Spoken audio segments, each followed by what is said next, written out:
Now, today is day 3, and it is live it. Quite honestly, today is about 2 things. It's about who we are and are we going to solve our own problems? But also, how do we stop this out-of-control freight train? It's about Cass Sunstein and Mayor Bloomberg. These are the 2 poster children of an out-of-control nanny state, a government who is regulating America to death and sucking the life right out of us. You can't have a lemonade stand or a yard sale or a bake sale. You can't have certain fatty foods anymore. You can't smoke inside, outside, in your car, in front of people. Amish farms are raided for unauthorized milk. You can't buy gas-guzzling cars. You can't hug somebody at school. You can't buy certain amounts of soda. A lunch consisting of turkey and cheese, a banana, an apple, juice, and potato chips, quote, does not meet the U.S. Department of Agriculture guidelines. Who the hell cares? That lunch will get confiscated by school officials. The Federal Register, the list of all government regulations, is now over 80,000 pages long. How can you possibly remain legal? How do you know what you can and can't do? How can you possibly create? And how do you possibly undo 80,000 pages of regulations? Anytime anybody tries to point out the folly, what happens? It ends up causing more division. If you battle drilling regulations, well, then you just must hate the planet. You're disrupting the mating habits of the caribou. You argue against financial regulation, you're in bed with the fat cats on Wall Street. You say, wait a minute, affirmative action, it doesn't make sense. You're a racist. You fight against Michelle Obama's, food restriction drive, and, well, you just hate kids. You want them to be unhealthy. You want them to be fat. You argue about the hunting tag that are changing, like what happened with Ted Nugent. You end up in a Second Amendment argument. Everything divides us. Everything is about left and right instead of right and wrong. So for years, because I've been saying for years, Cass Sunstein is the most dangerous man because he'll kill us. He will kill our spirit. He'll kill our drive. He'll kill what makes America great. And so I've been thinking, what regulation could we possibly pull together universally on?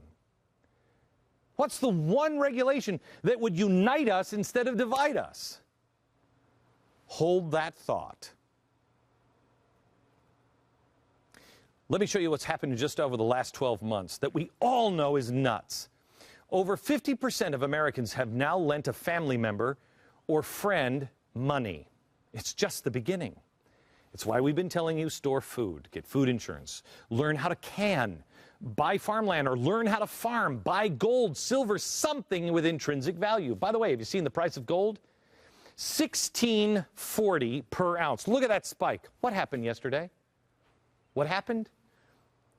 The Fed said, they're going to have to bail out Europe, and we're going to have QE3. We'll probably be doing QE3. What that means is they're going to print more money. That makes your dollar worth less, as soon as that came out, gold jumped up. Because eventually your dollar is worthless. And already people are facing real struggles. Look at this chart. When Barack Obama came into office, 31.9 million Americans received food stamps. That number is now at a record-shattering 46 million. This is an increase of 44.2%. Are you kidding me? In Detroit, they're being forced now to shut off the street lights to save money. In a city that used to be an industrial giant in America, a vibrant city, it's gone from Motown to ghost town. And it's the same story. They're just farther along. State after state after state. What have we been talking about on this program? Put your money where your heart is.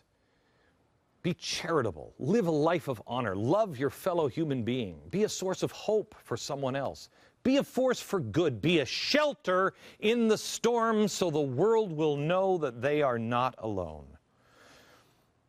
Our government is going the opposite way.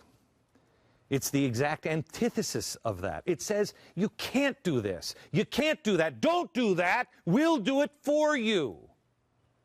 In some cities now, it is illegal to give homeless people something to eat. In New York, it has gone so crazy that the food that comes in, people have been making these things for years and donating food to homeless shelters. And now they have new strict guidelines. For it to be donated, it has to meet these strict guidelines, or they'll refuse the food, and they are. Food with too much salt, you know. Can you imagine throwing any food away in front of a hungry person? Can you imagine? I don't care if it's a box of salty peanuts and pretzels. How do you explain, I want you to be healthy, sir. I'm sorry, we can't give you any of this food.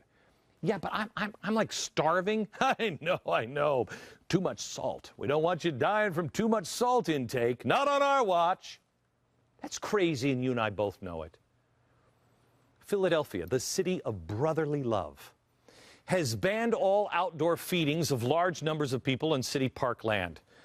Why is that a big deal? Because that's where outreach groups try to help the homeless and the hungry. Now, who could possibly argue that feeding somebody is a crime in any circumstance?